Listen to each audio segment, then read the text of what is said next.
Queridos irmãos, para a nossa edificação nessa hora, abramos a palavra de Deus em 1 Timóteo, capítulo 3, versículo 9, onde aprenderemos sobre mais uma característica de um verdadeiro servo de Deus.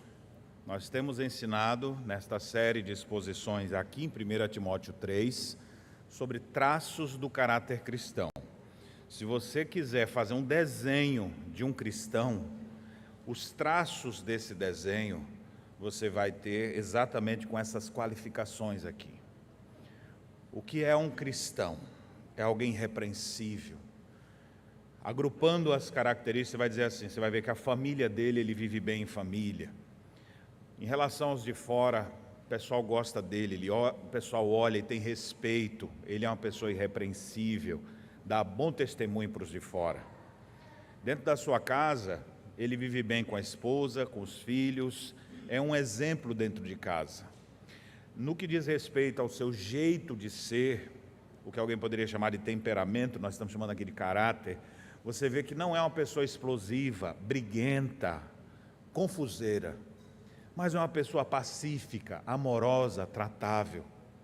No que diz respeito às paixões que lutam dentro dela, é uma pessoa controlada pelo Espírito Santo, que tem domínio próprio. É uma pessoa que, quando é provocada, ela se contém. Então, a gente vai vendo várias características que revelam os traços do caráter cristão.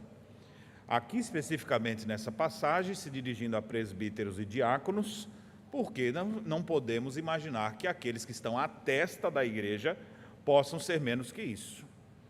Mas esse tema não é só para presbíteros e diáconos, mas é para todos os crentes, porque, como eu disse, são traços do caráter cristão.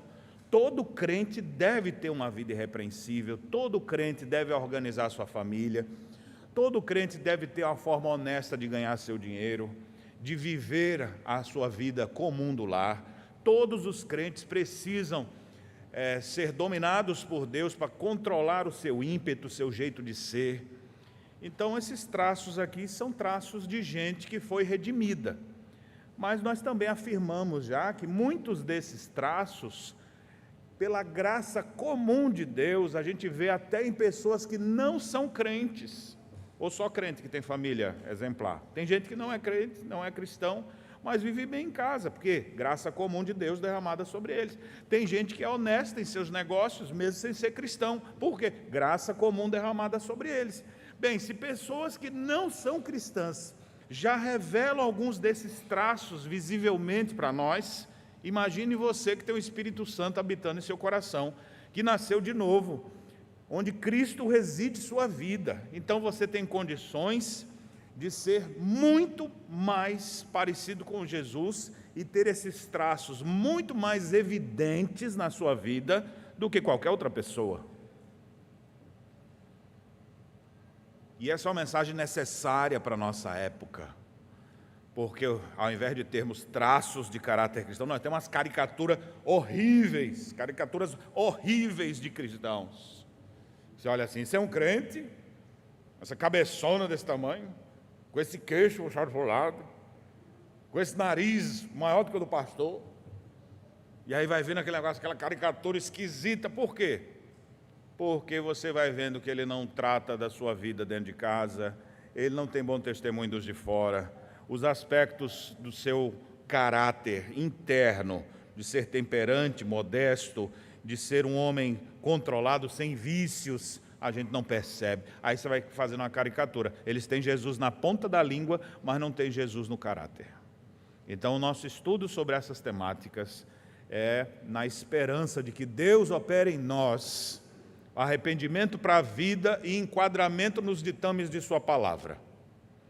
E hoje nós vamos ver mais uma instrução que é trazida aqui na seção que diz respeito aos diáconos, versículo 9, e vamos tirar aplicações para o nosso viver. Acompanhe então a leitura, 1 Timóteo 3, 9. Diz assim: conservando o mistério da fé com a consciência limpa. Amém. Profetas do Antigo Testamento, em determinados momentos de apostasia nacional, onde o povo estava vivendo como uma caricatura de povo de Deus e não como essencialmente deveria ser, um povo santo, um povo dedicado, um povo que espelhasse a glória de Deus sobre a face da terra. Nesses momentos de apostasia e desvio, os profetas se levantavam e confrontavam o pecado do seu povo. E muitas vezes profetas disseram: o meu povo está sendo destruído porque lhes falta o conhecimento. O boi conhece o seu possuidor, o jumento o dono da manjedoura, mas o meu povo não me conhece. A falta de conhecimento é algo que traz desgraça para a vida da pessoa e faz a gente perder um monte de oportunidade. A falta de conhecimento de Deus faz com que a gente viva superficialidade espiritual. A falta de conhecimento em outras áreas faz a gente desperdiçar chances e oportunidades por falta de conhecimento. Ilustrando nesse caso, antes de Bíblia, da nossa vida comum, quantos de vocês não já perderam a vaga de emprego porque você não tinha conhecimento de uma determinada língua? Mas essa vaga aqui precisa ter inglês. Eu falei, don't you vai, don't you vem. É só o que eu sei dizer. Perdeu. Pela falta de conhecimento, só precisa ter nível superior. E você, eu quase formei. Não formei. E por faltou um pouquinho, perdeu. Perdeu a chance, perdeu a oportunidade. E às vezes, quando é alguma coisa assim que está sendo oferecido uma grande oportunidade, você nem sabe, você não tem conhecimento daquela possibilidade, daquela promoção que está sendo oferecida, de um benefício que está sendo cedido, e você perde. Como a gente perde por falta de conhecimento? E na vida espiritual também, às vezes a gente está perto de coisas tão gloriosas, mas por falta de conhecimento a gente ignora. E aqui eu me lembro então de Jesus conversando com a samaritana.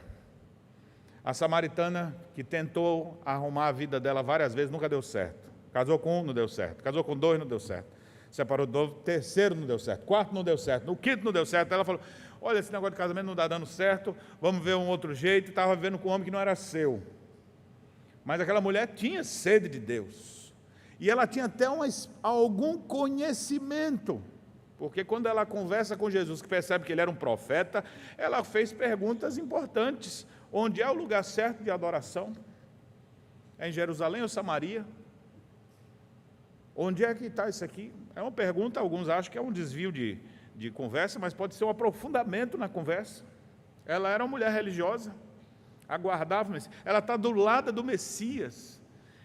E pergunta assim, quem é você que está aqui? Aí Jesus é quem diz assim, vocês lembram o início da conversa? Jesus disse, se tu soubesses quem é que te pede.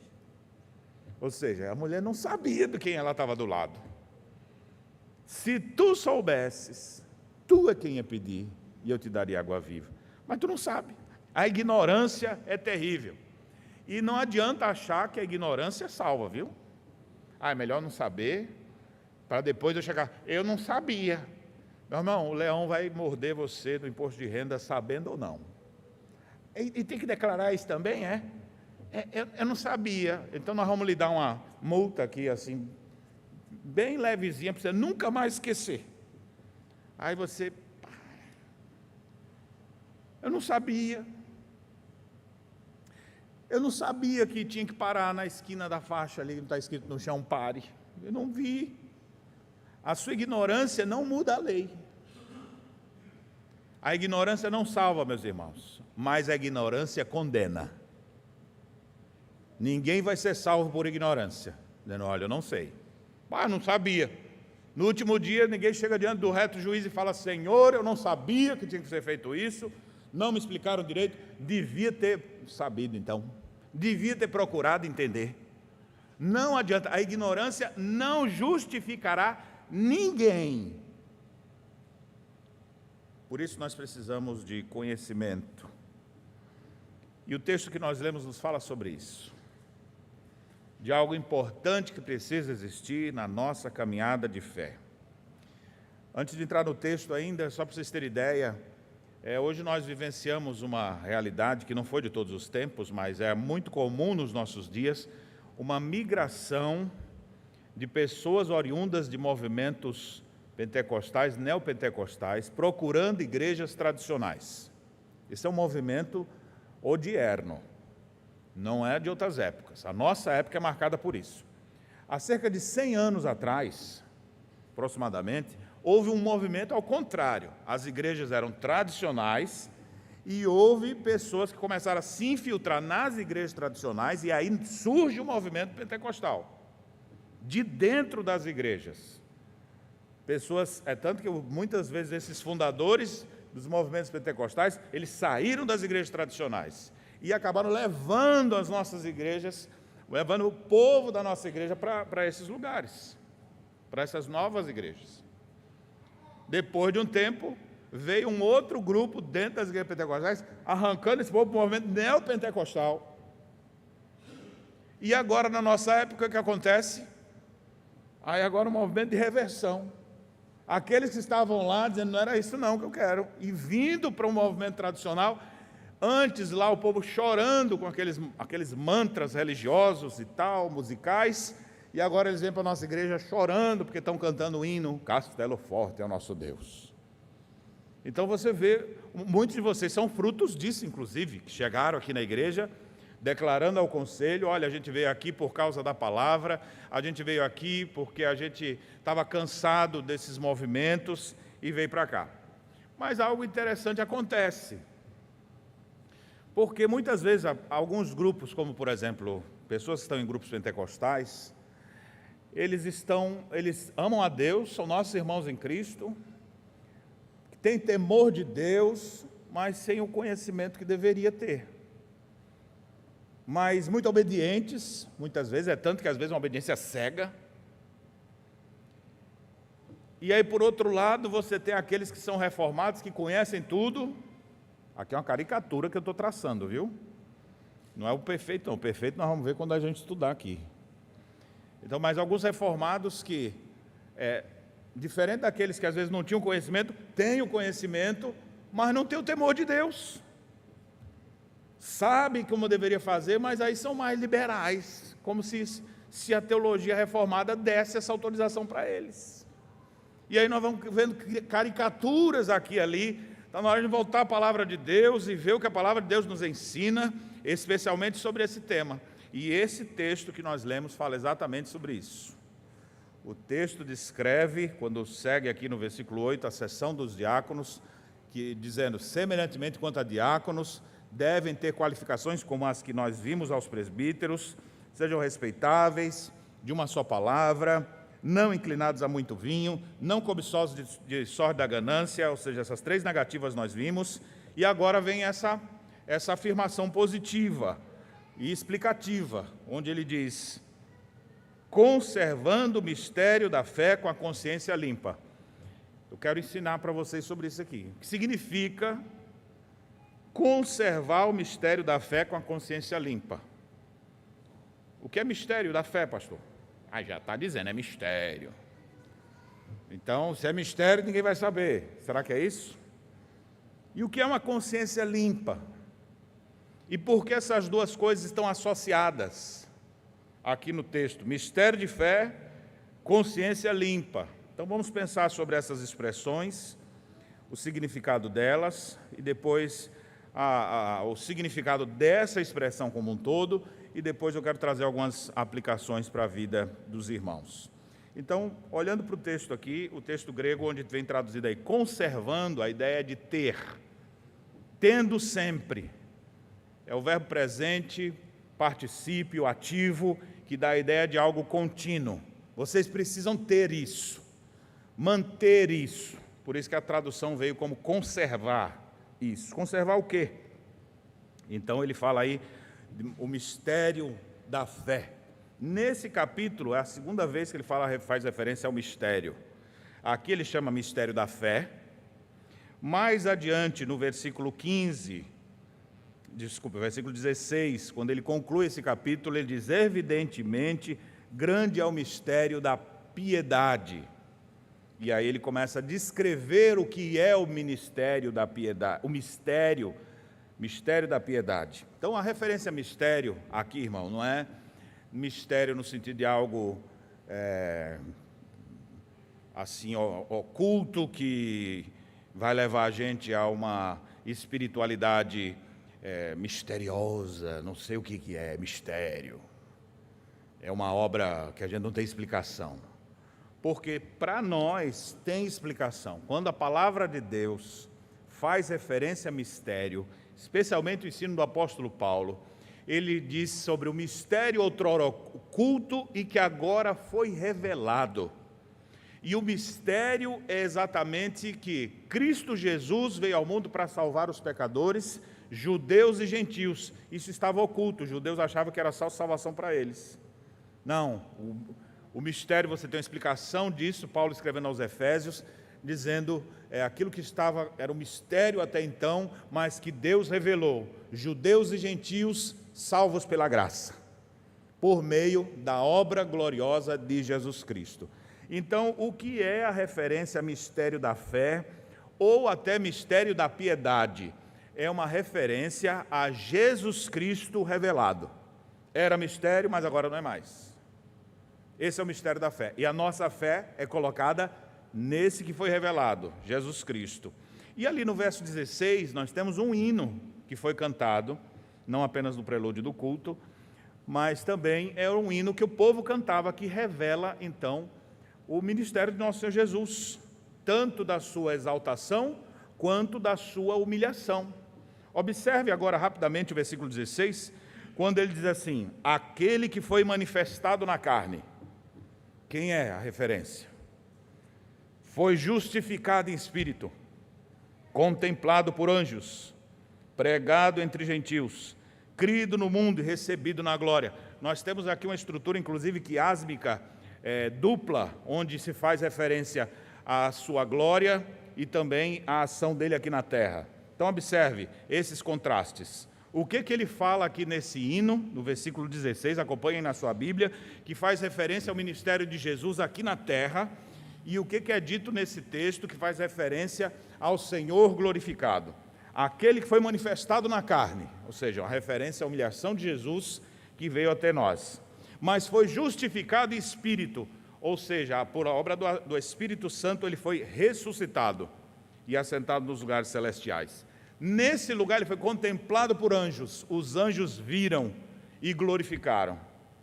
Foi pregado entre os gentios, de novo aqui no mundo, ele foi pregado entre os homens, entre os povos, entre as nações, ainda aqui no plano baixo, crido no mundo, as pessoas creram nele, e depois outra referência, recebido na glória. Então você tem três expressões que foram colocadas aqui, musicalmente falando, em forma de um quiasmo, para poder dar ênfase de Jesus exaltado, Jesus Cristo humilhado. Ele veio ao nosso mundo, e a sua obra aqui na terra, ela foi anunciada entre todas as nações, e pessoas creram nele. Em referência à sua exaltação, é dito que ele foi justificado em espírito, que é uma referência à sua própria ressurreição. Foi contemplado por anjos e recebido na glória dos céus. Então esse Cristo que se humilhou e foi exaltado, ele é o alvo da nossa fé. E quando a gente fala desde a sua manifestação na carne até o seu recebimento da glória, nós estamos contemplando o ministério do nosso Senhor Jesus Cristo, da encarnação até a sua ascensão. Ou seja, a vida de Jesus. Então, volta agora para o versículo 9, quando ele diz que a gente tem que conservar o mistério da fé, nos está sendo dito exatamente sobre esse Cristo Redentor, sobre Cristo e toda a sua obra salvífica.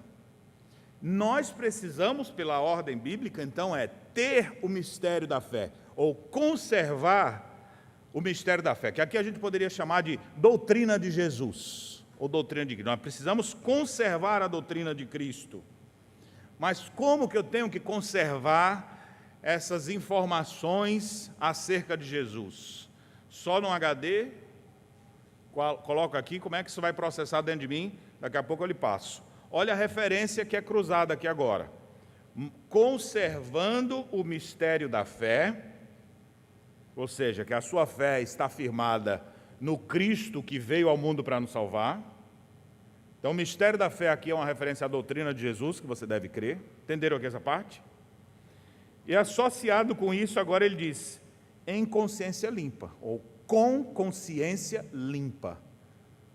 Então, tem que ter duas coisas. Vamos pensar nessa segunda aqui, depois a gente pensa nas duas conjuntamente. As duas palavras gregas aqui traduzidas como consciência limpa é muito interessante. A palavra, primeiro, a ênfase do texto é em pura consciência.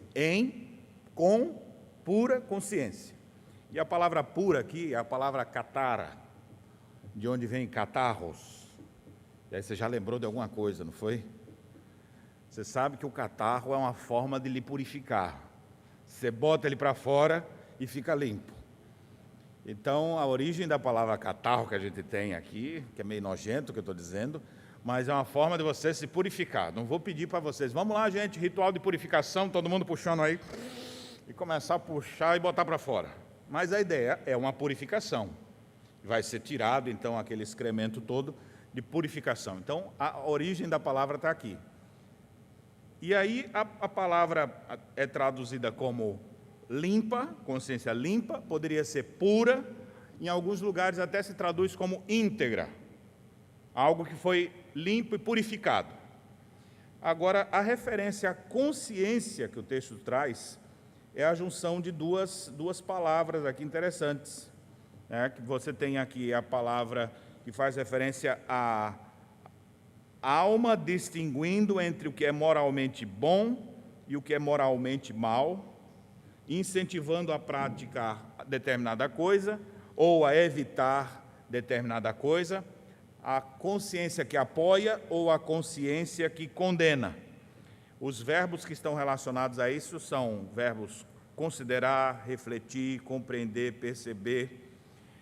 E a junção de duas palavras aparece aqui. A palavra sineidesen, a palavra sim, ela é traduzida para a língua portuguesa em muitas coisas. Você fala assim, sinergia, ou seja, energia combinada de todos. O sim dá a ideia de algo junto com, que vai estar ali. E a outra palavra aqui, que é a palavra eidos, dá a ideia de algo aparente, externo, algo que você percebeu, a forma que você visualizou. Então, a ideia de consciência é você ter aquela percepção da realidade, onde você analisa todas as coisas, e aí você percebeu, pronto, é isso aqui. Aí você se aproxima daquilo. A ideia de uma íntima relação. Então, literalmente, é uma junção íntima, acompanhada de comunhão, de várias formas visíveis. É mais ou menos assim. Você apresenta uma imagem, uma realidade, e aí depois de explicar tudo isso, aí agora agora eu estou consciente do que é. Você tem uma percepção clara daquela realidade. A consciência, ela não subsiste, ela pode estar correta ou pode estar errada. Ela precisa de algum elemento norteador, porque alguém pode mostrar alguma coisa para a sua consciência acabar sendo cativa àquilo. Um bom exemplo disso, se o vendedor for bom de argumento. Você nem estava querendo comprar, mas o cara te apresentou um negócio, mas apresentou de tal forma que ele te convenceu que aquilo ali, e aí você apoia a ideia e fala, pai, eu preciso disso, eu quero. Aí depois que você compra, você fala, rapaz, por que eu comprei isso? Porque aí você começa a pensar de novo direito e analisar o quadro completo, com outros elementos, e aí você desiste daquilo que no primeiro momento você tinha plena consciência, mas depois você dá um passo para trás e diz, bem, não era bem isso que eu me enganei. Eis que me enganei. Estava tão convicto, mas agora voltei atrás. Então, a consciência é a capacidade de ver algo externo, entender o que ele é intrinsecamente, e baseado, então, nesse resultado, ter uma ação a favor ou contra, de acordo com o que percebeu.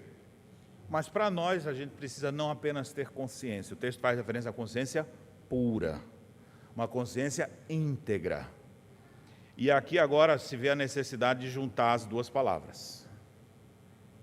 O reverendo Hermes Steinmeier, quando comenta sobre isso em um dos seus artigos sobre diáconos, ele diz: apenas a conservação do mistério da fé, ou seja, da doutrina de Cristo, geraria um conhecimento árido, infrutífero.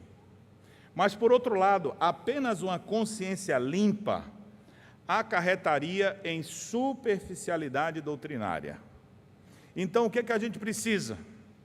A gente precisa de conhecimento bíblico, conhecimento de Cristo, associado a uma consciência pura. E é por isso que a temática de hoje do nosso culto é purificando a alma com a doutrina de Cristo. Quanto mais eu conheço sobre quem é Jesus, mais a minha alma é por Ele norteada e purificada. Eu não vou encontrar purificação fora de Jesus. Eu não vou ter uma consciência limpa fora da palavra de Deus. E se eu apenas ler a palavra de Deus e não aplicar isso para a minha vida, eu nunca vou ter frutos disso. Então uma coisa está associada à outra, e elas são importantes caminharem juntas. Eu tenho aqui uma paráfrase de Calvino para explicar isso aqui, que é muito interessante. Calvino, comentando sobre esse texto, ele diz: conservando pura a doutrina da nossa religião, e isso de todo o nosso coração, e com sincero temor a Deus, os homens são ricamente instruídos na fé. Eles não devem ser ignorantes de nada que seja necessário a um cristão conhecer. Então, a ideia desse versículo 9 é de que você tenha conhecimento autêntico de Cristo, conforme revelado na palavra de Deus, e isso vai purificar a tua mente e o teu coração. Pastor, o que eu faço para purificar minha mente e meu coração, para me purificar dos meus pecados? O que eu faço? Aí alguém fala lá, pega uns incensos, bota assim na casa, tu pega, faz um negocinho assim, toma um chá, tem uns chás aí que o pessoal vê até um capiroto, né? Uns chazinhos aí que o pessoal toma, e aí fala, vamos fazer um ritual de purificação, vamos fazer isso, aquilo, aquilo outro. Irmãos, a gente purifica a nossa alma conhecendo a Jesus Cristo. Não é um rito, vou ler a Bíblia para purificar a alma. Eu vou ler as Escrituras, vou saber quem é o que é apontado nas Escrituras, e eu vou buscar essa pessoa, e ela vai operar em mim e transformar minha vida. E é por isso que o cristão autêntico, ele se liberta de vícios. O cristão autêntico, ele muda de caráter. Ações que ele tinha, daqui a pouco ele não tem mais. Inclinações de sua carne, elas estão todas amarradas em nome de Jesus. Não amarrou o capeta, ele amarrou a língua. Ele amarrou seus desejos mais impuros, porque Cristo fez isso com ele. Estão entendendo, meus irmãos? Observe como esse assunto aqui é importante para nós. Nós precisamos purificar constantemente a nossa alma, e o único meio de fazermos isso é através do conhecimento autêntico de nosso Senhor Jesus Cristo. Se você não conhecer o Senhor Jesus, você até vai ser uma pessoa religiosa, mas uma religiosidade superficial e às vezes até puramente mística, sem contato com a verdade das Escrituras. Mas também, se você só tiver conhecimento bíblico e estudar livros e ter boa teologia, isso não vai gerar o temor no coração que você precisa. Por isso as coisas precisam estar associadas. Preciso da doutrina de Cristo para purificar minha mente e meu coração.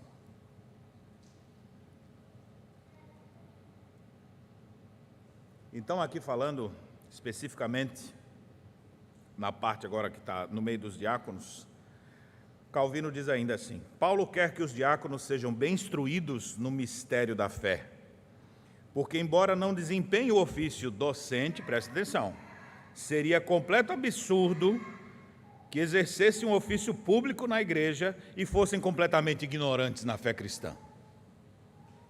É como se dissesse assim, não, a função do diácono não é pregar, mas ele tem que conhecer o mistério da fé. Como assim, pastor, o mistério da fé? Aí eu rebobino aí que eu não peguei não do início. Se eu começar a falar, eu dei uma viajada. Mistério da fé é uma referência à doutrina de Jesus, à vida de Jesus, o que a Bíblia revela sobre Jesus. Você pode até não ser o pregador com toda a sua capacidade de pregar, mas você precisa ter o conhecimento dessas coisas, e Calvino diz, seria completo absurdo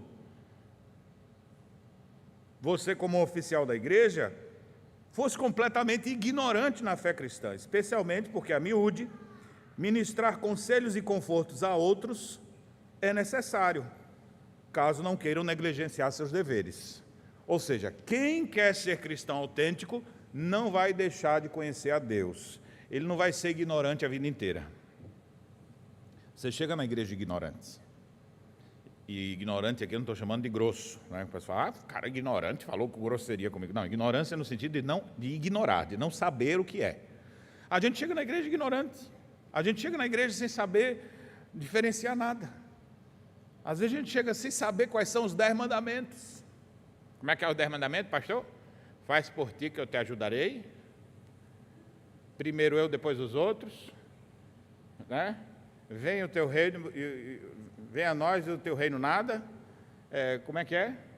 E a pessoa às vezes não tem ideia de... E vai citando assim. Não, você chega ignorante. Às vezes você não sabe chamar as coisas. Eu sempre cito isso, né? Que quando eu comecei a frequentar a igreja, eu perguntava assim, eu indo para a igreja presbiteriana, igreja reformada, e eu perguntava para uma jovem donzela, tão linda como é a minha esposa até hoje. E eu perguntava para ela assim, que hora é a missa na tua igreja? Porque eu não sabia diferenciar um culto de uma missa. É coisa de igreja. Tem um monte de gente que é assim, não sabe diferenciar a mão direita da esquerda. Até a Bíblia faz referência, por exemplo, aos ninivitas que eram assim, não sabiam diferenciar a mão direita da esquerda. Tem gente que não sabe diferenciar o que é um padre, o que é um pastor. É o homem que está lá na frente para falar. O que é uma Bíblia, o que é um Alcorão, o que é o livro das Testemunhas de Jeová, ou dos Mormons, ou alguma outra... Olha, não sei, deve ser o livro sagrado dele, deve ser tudo igual, não é não? Parecido, né? Até o doutor Augusto Nicodemos, ele brinca que alguém dizendo assim, eu amo ouvir os pregadores que eu mais gosto, que falam da palavra de Deus, são homens de Deus, exatamente, Augusto Nicodemos e Edir Macedo, os dois que eu mais gosto. Aí você vê ali assim a confusão mental, né? Porque duas linhas diferentes. Ou você fala assim, eu gosto muito do ensino de Allan Kardec e as pregações do pastor Daniel. Eu falei, tem alguma coisa aí que não está indo na mesma direção. A não ser que você tenha algum problema mental que lhe incapacite de compreender algumas coisas básicas. Mas se você tem, se Deus dá graça para você e você está no seu pleno funcionamento mental, você precisa, como crente, e a graça de Deus opera na nossa mente, cativando-a a Cristo Jesus, você chega ignorante, mas não continua ignorante. Você aprende como tem que fazer as coisas. Ou então sua mente vai ser como a mente descrita no capítulo 4 de 1 Timóteo, daqueles que não foram alcançados. Que lá fala assim, o Espírito afirma expressamente nos últimos tempos, alguns apostatarão da fé, por obedecer a espíritos enganadores e ensinos de demônios, pela hipocrisia dos que falam mentiras e que têm cauterizado a própria consciência. A palavra consciência é a mesma, mas aqui ele fala de uma consciência não pura, ou limpa, íntegra, mas uma consciência cauterizada. E a palavra cauterizada aqui é a ideia de algo que foi queimado. Queimou a consciência do sujeito. Botou um negócio lá e o cara assim, senhor, não, senhor, agora está programado para ver e fazer só do jeito que botaram para ele fazer. Então são pessoas, ele está aqui descrevendo gente ímpia, mente cauterizada. Quem sabe sua mente foi assim, estava queimada, mas o Senhor veio e limpou. E em Cristo Jesus agora nossa mente é outra. Mas eu tenho que dizer isso para vocês, irmãos, nós precisamos pedir a Deus que purifique nossas mentes, nossos corações, nossa alma com a doutrina de Cristo. Esse é o ensino desse texto. E eu agora passo algumas aplicações sobre isso. Algumas aplicações sobre isso. Como podemos conservar o mistério da fé com consciência pura? Antes de prosseguir, falar de novo. Se alguém chegar na porta e ele perguntar, o que o pastor pregou hoje? Rapaz, ele falou um negócio de mistério. Mistério, não entendi, foi nada. O que é o mistério de Cristo? Me ajudem. Quiz, aqui pronto.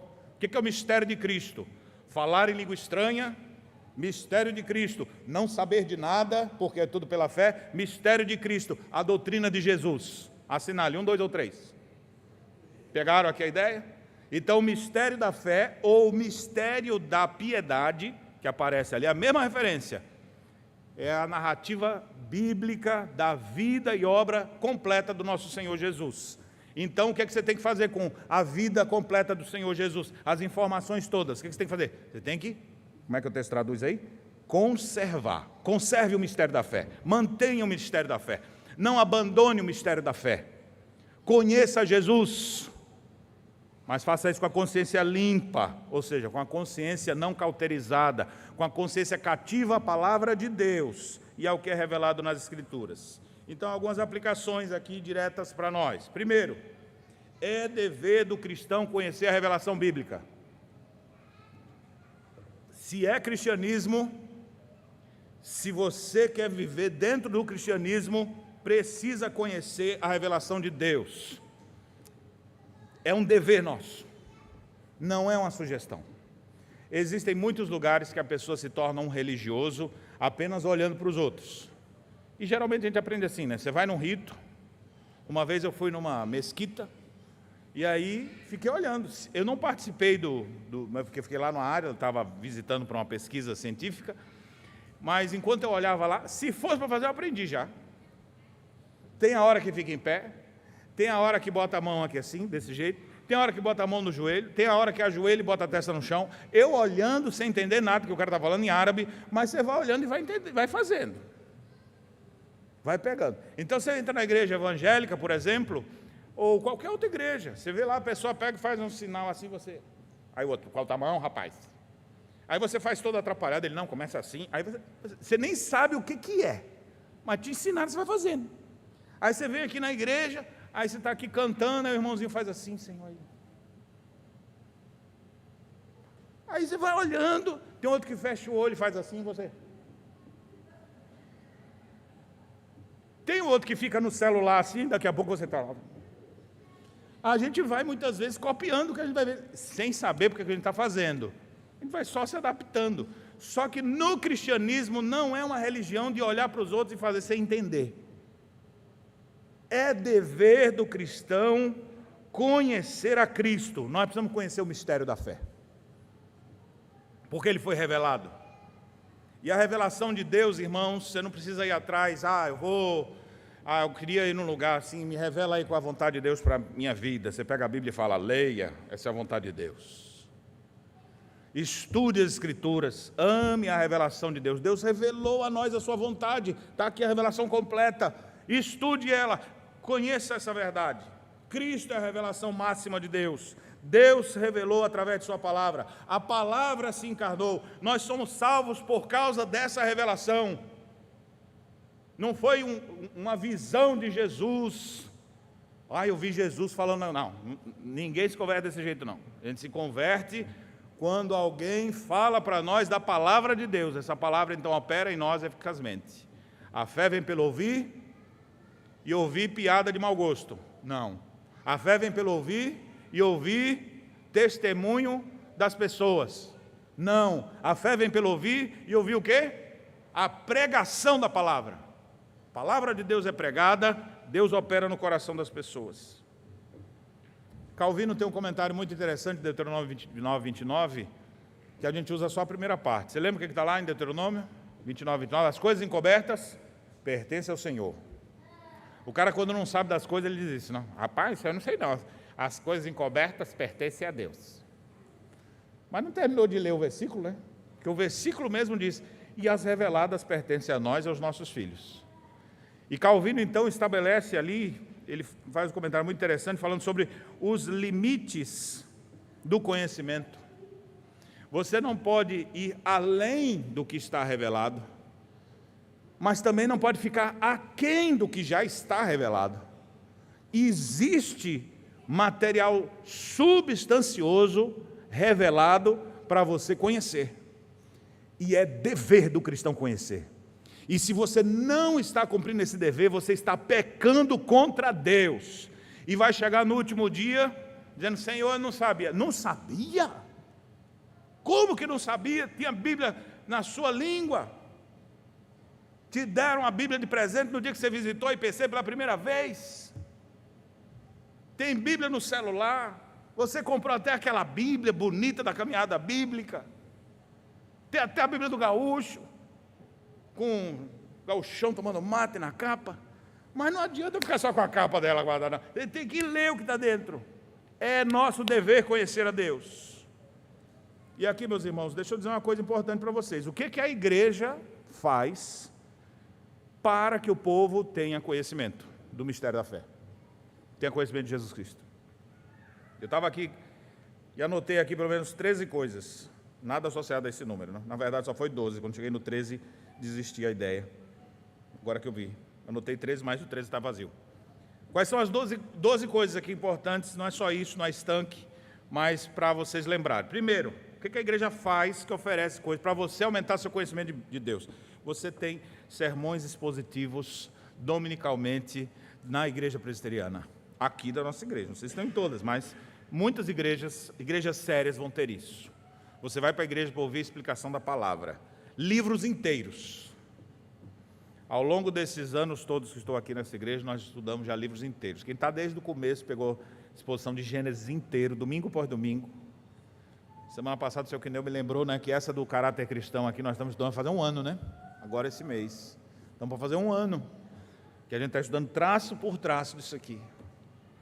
Nós já expomos Mateus inteiro, foram quase 3 anos ensinando o livro de Mateus. Efésios, Filipenses, livros do Antigo Testamento inteiro, livros do Novo Testamento inteiro, sequências de pregação. Quem vem para a igreja tem curso profundo de teologia bíblica todo domingo. Deus vai te cobrar disso. O que você está fazendo com esse conhecimento? Outra coisa, EBD, escola dominical. Nós temos escola dominical com classes para todas as idades, diversos níveis.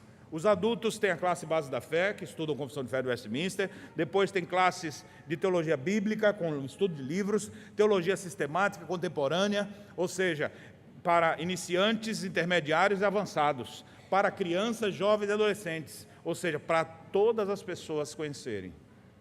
Será que vai chegar depois e vai dizer o quê quando não souber nada? Pai, eu não sabia disso não, por que não foi na escola dominical naquele dia? Deus trouxe o conhecimento, você que desperdiçou. Caminhada bíblica supervisionada. Todo ano nós estamos aqui fazendo caminhada bíblica, incentivando, leia a Bíblia todo em um ano, todos os dias, incentivando os irmãos na caminhada bíblica, inclusive lendo durante o céu. As reuniões acontecem nos lares, nos nossos grupos familiares, e lá é estudado a mesma leitura da semana. Outra coisa, palestras de temas bíblicos relevantes, aplicados. Os homens se reúnem, vamos ter uma palestra de homens, estuda a luz da palavra de Deus, como o homem tem que ser. A SAF vai ter uma departamental da SAF, nós vamos aprender sobre como a mulher fechar a boca e abrir na hora certa. Olha o tema aí, viu, senhora presidente? A UMP vai fazer lá uma palestra de como o jovem pode defender a sua fé na universidade. O adolescente vai aprender como lidar com os hormônios que estão acontecendo dentro de mim e os desejos que estão aparecendo quando estou entendendo à luz da palavra. Eles vão aprender. Congressos, simpósios que nós temos aqui, trazemos referências teológicas para vir trazer cursos intensos aqui na igreja, módulos individuais que são oferecidos através do nosso CETERGS, módulos intensivos de um final de semana, onde a pessoa aprofunda no conhecimento de Deus, bacharelado em teologia, a igreja oferece nas suas instalações curso de teologia, pós-graduação teológica. Recentemente firmamos com o Andrew Jumper o Lidere, pós-graduação em liderança e revitalização de igrejas. Isso só da nossa igreja, viu? Não estou nem falando da denominação, tudo local. Temos uma biblioteca de teologia com obras de referência. Recomendamos literaturas reformadas selecionadas, aconselhamento bíblico especializado. Meus irmãos, aqui eu citei apenas 12 coisas que a igreja faz para você não ficar ignorante. Você não tem desculpa para ser tão superficial na fé, porque a quantidade de alimento espiritual que é derramado sobre o povo de Deus é gigantesca. Expanda o seu conhecimento, expanda no conhecimento de Deus, cresça espiritualmente. Uma segunda aplicação que eu queria fazer ainda é dever do cristão perseverar no conhecimento de Deus. O texto diz, conservando o mistério da fé. Como eu já disse, o verbo grego é o verbo ter. E está no presente, ativo, particípio, dando a ideia de ação contínua. Conservando ou tendo constantemente esse conhecimento da doutrina de Jesus. Nós precisamos manter isso. Ou como está lá no Apocalipse, conserva o que tens. Mantém isso aí. Não adianta você começar e não prosseguir. Se é cristão, o Senhor começou boa obra e vai completar. Não adianta começar e parar. Se você começou e parou, e está aqui ouvindo isso agora, é porque Deus está te dando a chance de se arrepender e voltar para a trilha. Nenhum crente pode ficar estacionado. É dever do cristão perseverar no conhecimento de Deus. Agora, sem ler Bíblia, você não vai conhecer nada. Você precisa ler a Escritura. Você precisa ter uma Bíblia. Eu gosto de ver aqueles irmãozinhos que rabiscam na Bíblia, assim, que marcam, que gastam a Bíblia, daqui a pouco tem que trocar, porque está soltando as páginas dessa aqui. Isso é ótimo. Isso vai trazer benefício para a sua alma. Não adianta dizer que já fez, mas não fez mais. Pastor, na caminhada bíblica, 10 anos atrás, eu li toda. Que bom. E hoje? Tem 5 anos que eu não leio mais. Pá. Não pode viver de herança do passado. Você precisa continuar perseverando nisso. É dever do cristão perseverar no conhecimento de Deus. Já estudou isso? Já estudei, pastor, mas não estou estudando mais. Então volte a estudar de novo. João é quem diz, né? Não canso de dizer para vocês as mesmas coisas. E repetir as mesmas coisas, porque a gente precisa perseverar, senão a gente vai perder. A consciência nossa, ela pode deixar a pureza que a palavra traz, e a consciência pode ser induzida ao erro. E é por isso que nós precisamos da palavra. E Satanás sabe mexer aqui. Você sabe disso, né? Quantas vezes você não já deve ter pensado, vou abandonar esse casamento. Aí depois esfria a cabeça, não vou mais não. Vou aprontar tal coisa. Aí depois, não vou fazer isso não. Vou tirar minha vida, porque eu acho que é a única solução. Consciência é assim, atrapalhada. Se não tiver alguém para nortear a sua consciência, você vai ter desequilíbrio. E é por isso que essas coisas têm que estar associadas. Mistério da fé com a consciência limpa. Tem muita gente em crise. Tem muita gente hoje desigrejado. Crise mental por não conservar a mente cativa à palavra de Deus. A consciência foi atacada por Satanás. Qual é a solução, pastor? Eu estou assim. Arrependa-se e creia. Volte a crer. Leia de novo. Pegue o livro santo, o presente que Deus te deu. Pegue a revelação de Deus. Leia de novo. Se agarre com isso. Isso vai trazer transformação para a sua vida. Conheça Jesus e continue conhecendo. Terceiro, é dever do cristão relacionar o conhecimento com a aplicação.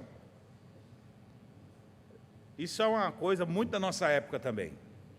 A gente separar conhecimento de prática. Uma coisa que eu sei, outra coisa é o que eu faço. Aí você vê, às vezes, desculpa falar de várias classes aqui agora, viu? Ninguém fica com raiva disso aqui. Imagine aquele sujeito que entende de tudo, mas explica para os outros que não deve fazer. Com cigarro na boca, dizendo, não fume, viu, que isso destrói a vida da gente. Eu já estou para morrer com esse negócio aqui. Ou seja, ele sabe que o negócio destrói, mas ele faz. Agora que eu estou mais magrinho, deixa eu falar dos gordinhos, que um dia fui. E eu me lembro, às vezes, de um senhor dizendo assim, rapaz, tu vai morrer, viu? Aí eu olhei para a cintura dele assim, maior que a minha. Vou, é? Rapaz, tem que mudar seus hábitos.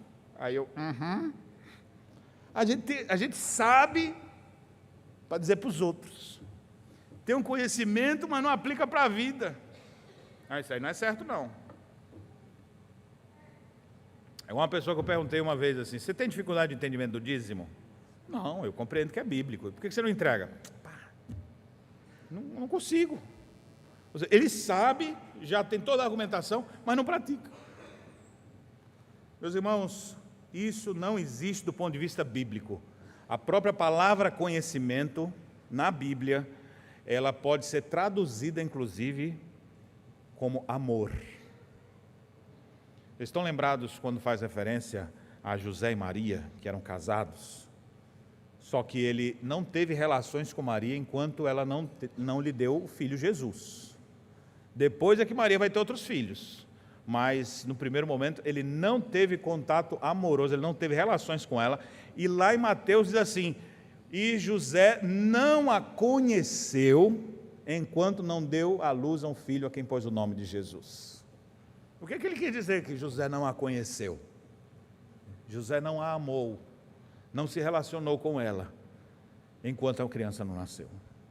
Então a palavra conhecimento, ela está ligada diretamente com as nossas relações amorosas.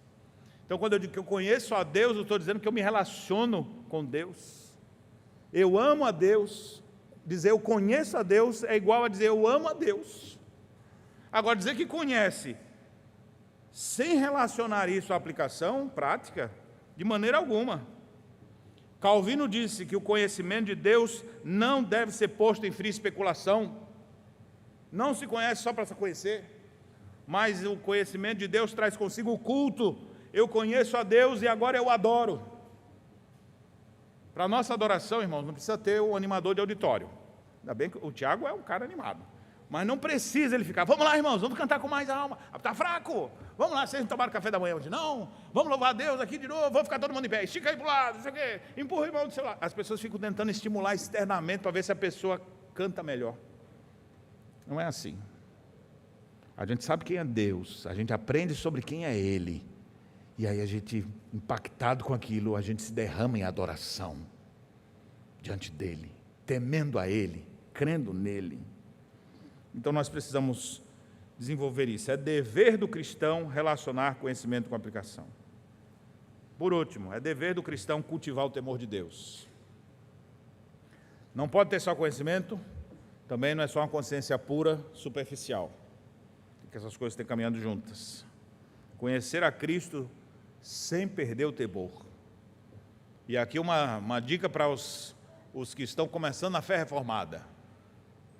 Começou a ler, começou a ver vídeo, aí está todo empolgado agora, e aí daqui a pouco começa a esfriar na fé. O que aconteceu? Não, porque agora antes eu achava que isso aqui eu perdi a salvação, mas aí eu descobri que não perde a salvação não. Aí agora então vive de qualquer jeito? Ou seja, conhecimento deturpado. Não está fazendo a aplicação correta. Então nós precisamos conhecer a Deus, e esse conhecimento deve nos levar a temê-lo, a amar a Deus. Peça a Deus que lhe dê mais temor do Senhor. Você sabe que a verdade bíblica é essa, não queira continuar transgredindo a lei divina. Tenha temor de Deus. Isso é agir com sabedoria. O princípio da sabedoria é temor a Deus, temer a Deus, ter respeito com as coisas de Deus, honrar as coisas de Deus. Deus falou que é assim, então eu vou fazer assim. Todo mundo vai tentar tirar isso da sua consciência, e sua consciência cativa a palavra. Não vou. Os jovens vão ouvir as pessoas dizendo assim: meu amigo, para que manter a pureza sexual? Todo mundo sai com todo mundo. Olha lá, aquele lá não é da igreja também, olha lá onde ele está. E aí vão fazer isso aí, daqui a pouco essas coisas começam a entrar na mente, e ele diz: pior, né? E eu já estava com vontade mesmo, e eu vi que o irmão lá fez isso aí, se arrependeu, então acho que pode, né? Aí daqui a pouco a consciência está cheia de impureza, ele não consegue mais raciocinar corretamente. Por quê? Porque ele foi bombardeado com outras coisas. Você precisa da consciência pura, e isso só vem pelo conhecimento de Cristo. Você precisa pedir a Deus: Senhor, me dá temor. Todo mundo dizendo uma coisa, você não. Eu até quero, mas eu não vou querer. Por que você não quer? Porque eu sei que isso não é o que Deus tem para mim. E você vai ter condição de fazer que nem o José. Como cometeria tamanha maldade? Pecaria contra Deus.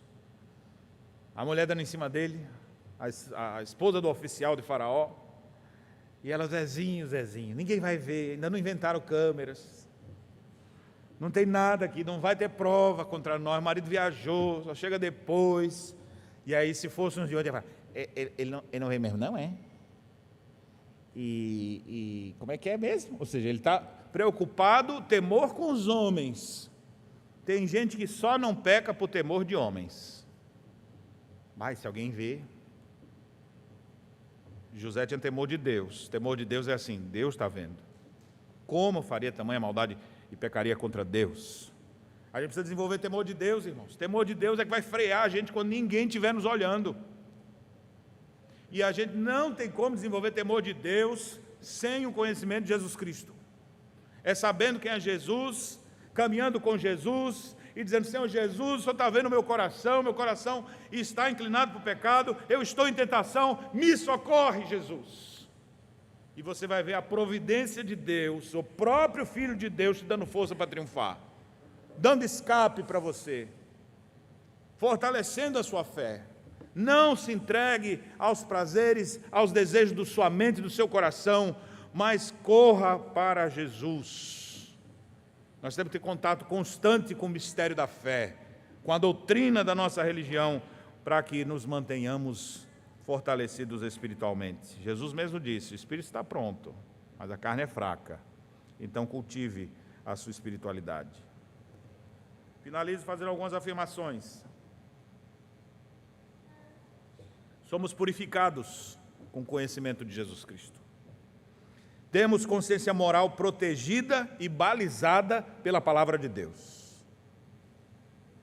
Tememos a Deus com o nosso coração e devemos pedir a Deus que fortaleça isso em nós. Pecamos quando deixamos o conhecimento de Deus de lado e seguimos outras vozes. Por isso que a gente precisa ouvir a voz de Deus acima de todas as outras.